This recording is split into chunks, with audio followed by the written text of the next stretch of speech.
The Furby King. Once there was a group of 4 friends. Coming home from a party, the 4 were interrupted by a creature wanting to eat them.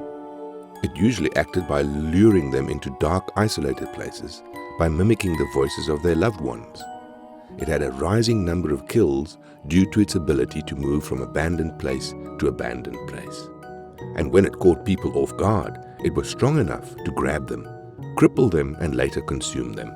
Unfortunately for the creature, these kids had a rough night at the party. More than the usual amount of high school drama, so they didn't fall for any of its tricks.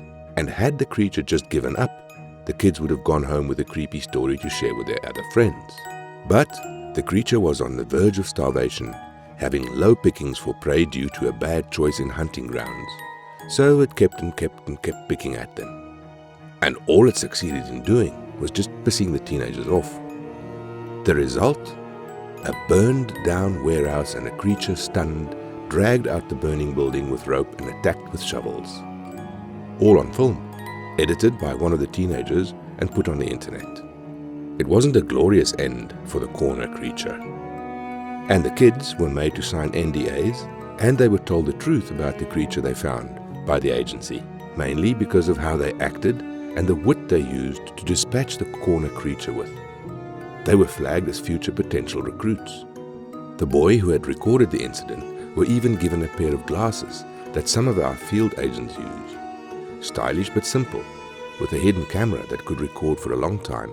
A bit of a bribe for when he turned 18 and we can convince him to start training. Normally, that would be the end of it. Outside being recruited, most people's encounters with the abnormal are rare. It's low odds for people to encounter multiple anomalous events in their lifetime. But these teenagers must have the devil's luck to encounter yet another creature. Even more so that they were able to dispatch it. Thus is the case of the Furby King, another confirmed kill in these young adults' resumes. So how did they get into this situation? The 4 friends, maybe 5 or so months after the incident with the corner creature, had decided to make a trip to the local swap meet. The girls of the group were looking for retro vintage clothing, as that was currently their obsession. And one of the best places to go was to the market. As for the boys, they were there to carry things. Yes, they complained about not conforming to stereotypical gender roles in the modern age, but quickly gave up the passionate argument when the girls agreed to float them the cash for the DLC in their current game obsession. Plus, they were also curious about what they could find at one of the markets.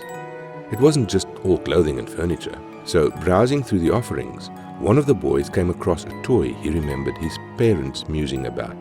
A Furby doll. It was one of those 90s toys that became a hug fad. A simple, animatronic toy that would slowly over time speak simple English phrases to people and act like it learned and grew. But it was all pre-programmed phrases set to an internal timer. Learning to speak and repeating the phrases it heard around them would have been too much for the technology at the time. In more modern versions of the toy, they added voice recognition software and even an app that was eventually discontinued. But the guys seemed to have found a classic one for really cheap, and one of them recalled that it could be sold for a lot of money, as they were valued as collector's pieces. So they ended up purchasing the odd toy from the booth owner. One of the boys was about to mention the value of the Furby when he was swiftly elbowed in the side by one of the arriving girls who saw what they were looking at. So the purchase was made and one of the girls took the Furby into one of their arms. That's when it woke up and started singing the gibberish that the Furby dolls were known to say. The owner of the booth was surprised. He mentioned that he never checked the toy for batteries and hadn't bothered. This started to raise some flags with the group. As they walked away, the girl holding the giggling toy made a comment that it was pretty warm to the touch. That stopped the rest of the group as they looked at the girl walking away with a toy. One of the boys asked to hold the doll and, curious, the girl handed it over. The boy examined the toy and was flapping its ears and blinking its eyes. The fur on the thing was so soft to the touch and felt like it did when he petted his dogs. What was important that he noticed was that there was give under the fur, and what he was holding had involuntary movements. Giving a slightly hard squeeze, the doll made a sound of distress that stopped when the boy stopped squeezing. He tossed it to the other girl and made a comment about how lifelike it was, and the girl nodded as she tickled the doll, making it giggle with glee. Rotating the toy, the girl saw that there wasn't a battery port on the bottom of the doll, and tossing it to the first boy who had noticed it. He remarked it was pretty heavy for a toy. So the four shared a glance and made their way out of the market. The boy put the Furby doll in a backpack and, ignoring its whining, locked it with a bike lock. The four made plans after that to get some things and to meet up later, ignoring the backpack that was getting louder and louder. That night, at a familiar spot, the four teens met up, each carrying various things, including some sheeting, a pair of very strong tasers, not meant for civilian use, and some thermite that, had the teens not been on the agency recruitment list, they would have been on an FBI watch list for knowing how to make. They also brought with them hammers and large tent spikes, ones that are meant to tie down bug extermination tents. They measured around 2 to 3 feet long. The last one to arrive was the boy with the camera glasses. Carrying the backpack that was jumping as if something was trying to escape, the noise from it had shifted from cute gibberish to insect-like screeching. One of the girls questioned, how did they get into this situation again?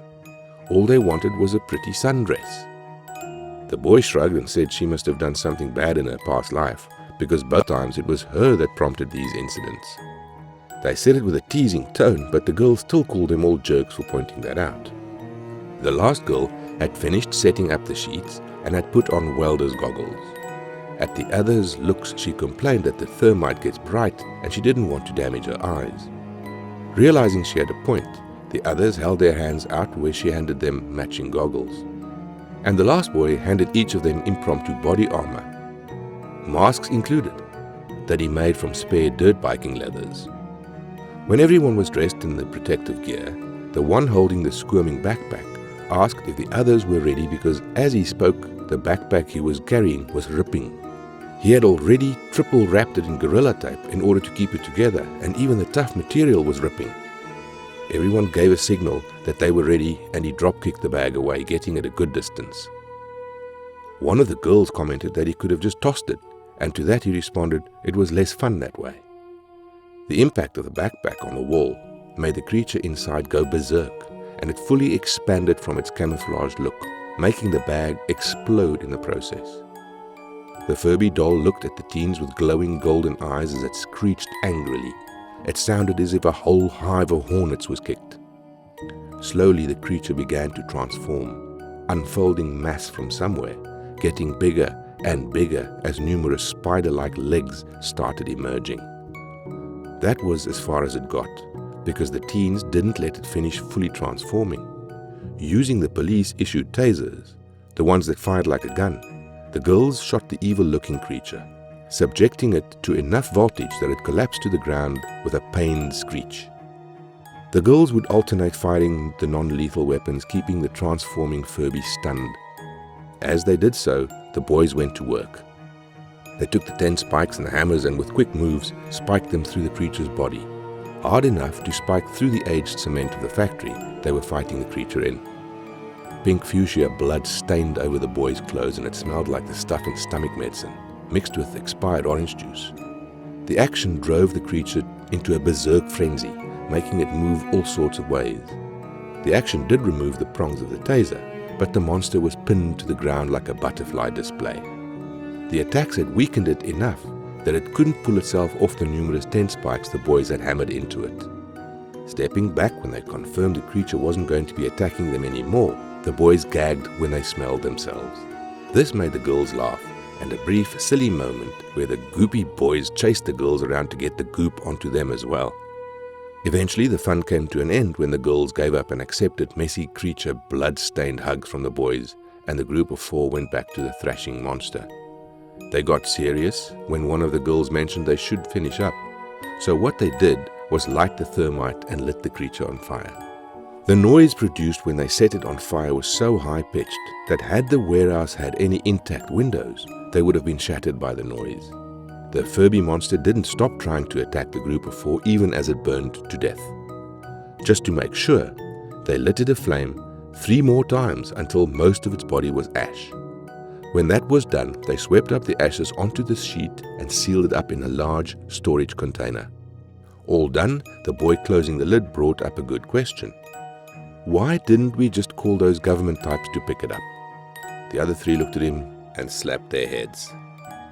So they did call the agency contact that was given to them, and to punish them for being so risky with their lives, we forced the four through decontamination procedures. Well, it is something that had to be done anyway. The creature they had killed was known to us, and if not properly treated, the blood has a tendency to stain the skin purple. We got the whole story, and the senior agent in charge of the base nearest to where the teens live decided to make them junior agents. That way they can be trained and kept an eye on. Because these teens can't be trusted to be on their own without running into another monster. And we actually like them to have them run into something too dangerous for them to handle. Their parents were contacted about the exclusive government internship positions that came with a full ride to the colleges of the teens' choice. The parents were quick to agree, happy to have something to keep their quirky children busy and not burning down warehouses to make weird YouTube videos. So yes, the Furby King, confirmed, killed. And doubly yes, this isn't the last time these four stumbled onto a creature before they were fully hired by the agency. But that's another report.